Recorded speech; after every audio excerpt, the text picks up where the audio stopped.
Good morning dear student. स्वागत है आप सभी का मेरे यूट्यूब चैनल में। मैं राजीव शर्मा स्वागत करता हूं, अभिनंदन करता हूं आप सभी लोगों का। 2023 की आगामी परीक्षाओं को ध्यान में रखते हुए सामान्य अध्ययन अपने आप में एक बड़ा विषय है। मैं उसी सामान्य अध्ययन के विषय में बात करूंगा क्योंकि विद्यार्थी हमेशा चिंता में बने रहते हैं कि तैयारी को कैसे किया जाए, सर किस प्रकार से पढ़ा जाए, कौन कौन सी किताबें पढ़ी जाएं, कौन से यूट्यूब चैनल के माध्यम से पढ़ा जाए। तो हमेशा एक चिंता बनी रहती है। ऐसे में केंद्र सरकार व विभिन्न राज्यों की सरकारें के आधार पर जितनी भी भर्तियां 2023 में आने वाली हैं, उनके एग्जाम आने वाले हैं। कुछ एग्जाम निर्धारित कर दिए गए हैं, कुछ की डेट आनी है आगे। उनको लेकर लगातार विद्यार्थी अलग अलग जगह पर तैयारी कर रहे हैं। तो ऐसे में उसी तैयारी को और बेहतर बनाने के लिए सामान्य अध्ययन विषय पर मैं बात करूंगा। लेकिन एक छोटे से परिचय के आधार पर मैं आप लोगों को बताना चाहता हूं कि मेरा नाम राजीव शर्मा है और मैं पिछले 6 वर्ष से लगातार शिक्षा के क्षेत्र में काम कर रहा हूं, बच्चों को पढ़ा रहा हूं एक अध्यापक के रूप में। ऐसे में इन 6 वर्षों में मेरा काफी अच्छा अनुभव रहा है। मैंने काफी कुछ चीजें बच्चों को सिखाई हैं मेरे द्वारा। विभिन्न जगह पर अलग अलग बच्चे सेलेक्ट हुए हैं, लेकिन कुछ चीजें मैंने भी पिछले 6 वर्षों में उनसे सीखी हैं। क्योंकि देखिए, शिक्षा के अंदर अध्यापक और बच्चों का एक ऐसा साझा रूप होता है जिसमें केवल विद्यार्थी ही शिक्षक से नहीं सीखते हैं, शिक्षक भी हमेशा बच्चों से कुछ ना कुछ चीजें सीख लेते हैं। तो इसी प्रकार से मैंने भी बच्चों के साथ में पिछले 6 वर्षों में काफी अच्छा एक्सपीरियंस रहा, काफी चीजें सीखी। मेरे द्वारा भी बच्चों ने बहुत कुछ सीखा, जो मुझे बहुत ज्यादा बेहतर बनाता है और मुझे अंदर से एक खुशी देता है, एक प्रेरणा देता है, काम करने का जज्बा प्रदान करता है। तो दोस्तों, ये तो था परिचय, लेकिन अब हम बात करते हैं अपने उस विषय पर, सामान्य अध्ययन के विषय पर, जिसमें मैं आप लोगों के लिए हिस्ट्री और पॉलिटी की क्लास पर के विषय में डिस्कस करूंगा। ऐसे में हम बात करेंगे अपने सबसे पहले सब्जेक्ट इतिहास के बारे में, हिस्ट्री के विषय में। तो आइए आज एक छोटे से टॉपिक को हिस्ट्री के हम डिस्कस करते हैं। किस प्रकार से कैसे चीजें डिफाइन की जाती हैं, कैसे चीजों को बहुत हल्की तरह से समझा जाता है। इतिहास को बहुत लोग कहते हैं, हिस्ट्री को कहते हैं कि सर हमको इसकी डेट याद नहीं रहती हैं, सर हमको घटनाएं याद नहीं रहती हैं। लेकिन यदि घटनाओं को एक दूसरे क्रम में जोड़ के पढ़ा जाए तो शायद बहुत कुछ आसान है, क्योंकि हमेशा एक के बाद एक सीढ़ियां चढ़ते हुए इतिहास आगे चलता है। हिस्ट्री धीरे धीरे आगे बढ़ती है, क्योंकि जो आज हमारा वर्तमान है वो एक ना एक दिन हमारा अतीत बन जाएगा। और यही घटनाएं सब अपने अपने क्रम के आधार पर रहेंगी, क्योंकि इतिहास का वर्गीकरण भी एक तरीके से वर्षों के आधार पर ही किया जाता है, एक तरीके से काल विभाजन के आधार पर किया जाता है। तो दोस्तों, आज हम बात करेंगे, एक बहुत अच्छा टॉपिक है इतिहास के अंदर, जिसे मैं आप लोगों के साथ में साझा करना चाहता हूं। आप लोगों को बहुत अच्छा लगेगा, ये मैं आशा करता हूं, और ये मुझे आप लोगों से बिल्कुल उम्मीद है। तो आप लोग ध्यानपूर्वक समझिएगा और चीजों को याद करने का प्रयास कीजिएगा। लेकिन उससे पहले मैं एक छोटा सा परिचय दे देता हूं, ध्यान से सुनेंगे। अगर मैं बात करूं तो मैं आप लोगों को आज बात करता हूं मगध राज्य के बारे में, मगध राज्य के बारे में। अब ऐसे में केवल मगध अपने आप में एक बड़ा नाम हो जाता है।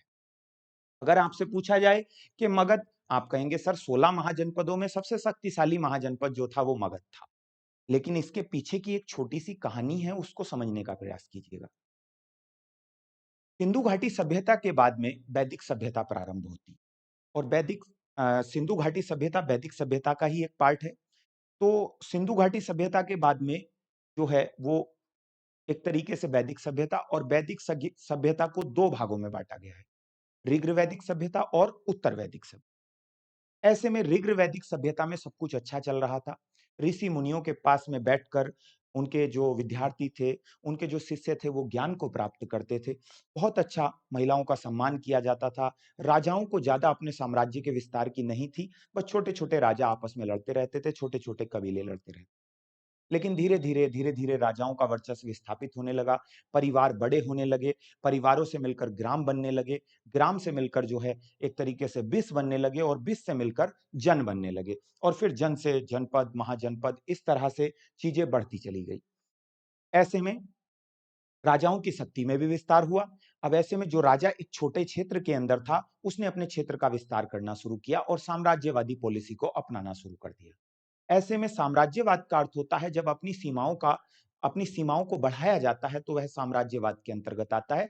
आज वर्तमान में इसका एक उदाहरण चीन है। चीन लगातार अपने अड़ोसी पड़ोसी देशों के साथ में अपनी सीमाओं का विस्तार करता रहता है। तो यह एक साम्राज्यवादी पॉलिसी होती है। ऐसे में ऋग्वेद के बाद में, अर्थात ऋग्र वैदिक काल के बाद में उत्तर वैदिक काल शुरू होता है और उत्तर वैदिक काल में सारी चीजें बदल जाती हैं। जो चीजें पहले बहुत सही प्रकार से चल रही थी अब वो बिल्कुल अलग हो जाती हैं। राजाओं का वर्चस्व बहुत बड़े स्तर पर फैल जाता है। जो समाज होता है, जो पद होते हैं, वो कर्म के आधार पर ना होकर जन्म के आधार पर बांट दिए जाते हैं। बलि प्रथा को कंटिन्यू कर दिया जाता है, परमानेंट उसका सेटल कर दिया जाता है। महिलाओं को अब इतना सम्मान नहीं दिया जाता था जितना ऋग्र वैदिक काल में दिया। ऐसे में धीरे धीरे चीजें परिवर्तन में आने लगी। सबसे बड़ी बात यह है कि लगभग 1000 बीसी के आसपास लोहे का पूर्ण रूप से प्रयोग किया जाने लगा और जब लोहे का प्रयोग किया जाने लगा तो उससे बनने वाले हथियारों से राजाओं ने अपने राज्य का विस्तार शुरू कर दिया, क्योंकि जिसके पास हथियार होते हैं उसी के पास में पावर होती है, उसी के पास में फिर सेना जो है वो उसके राज्य का विस्तार करती है। ये आज वर्तमान का उदाहरण है। तो ऐसे में धीरे धीरे विस्तार होने लगा और राजाओं को अपार शक्ति प्राप्त हो गई, ब्राह्मणों को अपार शक्ति प्राप्त हो गई और धीरे धीरे हमारा जो समाज है वो 4 वर्णों में बंट गया, ब्राह्मण, क्षत्रिय, वैश्य और शूद्र। ऐसे में शोषण होने लगा निचले वर्गों का बहुत ज्यादा, और उसी शोषण को ध्यान में रखते हुए फिर भारत में धार्मिक आंदोलनों का उदय होता है। धार्मिक आंदोलन में हम पढ़ते हैं बौद्ध धर्म को और जैन धर्म को, लेकिन उसी के बाद में उत्तर वैदिक काल के अंदर संपूर्ण भारत 16 महाजनपदों में विभक्त हो जाता है। तो यदि हम बात करें तो कुल मिला के 16 महाजनपद, महाजनपद 16 महाजनपदों में विभाजित हो जाता है। 16 महाजनपदों में विभाजित हो। ऐसे में बौद्ध धर्म और जैन धर्म, अगर हम जैन धर्म की बात करें तो भगवती सूत्र जैन धर्म का एक ग्रंथ है जिसमें 16 महाजनपदों की जानकारी मिलती है। और यहीं पर अगर हम बात करें तो बौद्ध ग्रंथ है अंगुत्तर निकाय, उसमें भी 16 महाजनपदों की बात मिलती है, जानकारी मिलती है। अंगुत्तर निकाय में तो ये कहा गया है कि जो महाजनपद थे 16, वो 2 प्रकार के थे, एक गणतंत्र और दूसरे राजतंत्र। गणतंत्र में बज्जी एक बड़ा फेमस इसका उदाहरण है। ठीक है, तो ऐसे में हम बात कर रहे हैं तो इसकी जानकारी का स्रोत जो है वो जैन ग्रंथ भी है और बौद्ध ग्रंथ भी है, अंगुत्तर निकाय और भगवती सूत्र। मगध महाजनपद की जो जानकारी आपको मिलती है, अर्थात इसकी जो जानकारी आपको प्राप्त होगी मगध महाजनपद की, तो वो जानकारी आपको अथर्ववेद से प्राप्त होगी। अथर्ववेद सबसे पुराना वेद है, अर्थात सबसे नवीन वेद है। पुराना सबसे ऋग्वेद है, ये सबसे नवीन वेद के आधार पर आता है, सबसे नया वेद। मगध राज्य सबसे बड़ा राज्य था और मगध में सबसे पहले हम प्रमुख वंश के आधार पर बात करेंगे कि कितने वंश थे जो मगध के परिचय को देते हैं। तो मगध में 3 प्रमुख वंश थे, 3 प्रमुख वंश। हम 3 प्रमुख वंश के बारे में बात करेंगे जो मगध के अंदर थे और जो इसका परिचय बहुत भली भांति आप लोगों को देंगे।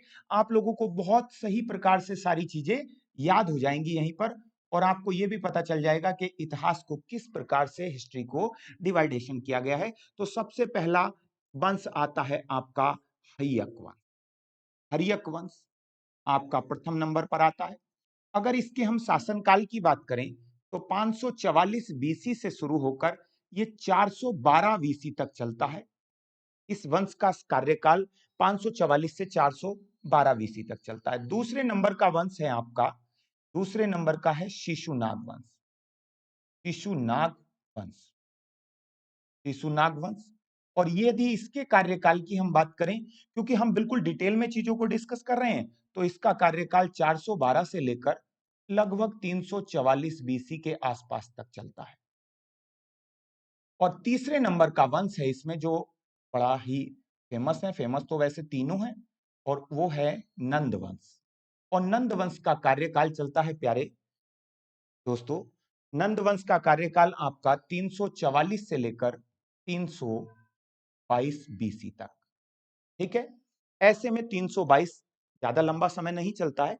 अब हम इनके प्रमुख शासकों की बात कर लेते हैं कि इनके प्रमुख शासक कौन कौन थे। तो यहां पर ध्यान से सुन लीजिएगा, प्रमुख शासक, और इसी से आप लोगों के कई ऐसे प्रश्न हैं जो परीक्षाओं में कवर हो जाएंगे। इसी एकमात्र एक स्लाइड के एक चार्ट से मैं आप लोगों के कई ऐसे परीक्षाओं में आने वाले प्रश्नों को यहीं पर बता दूंगा।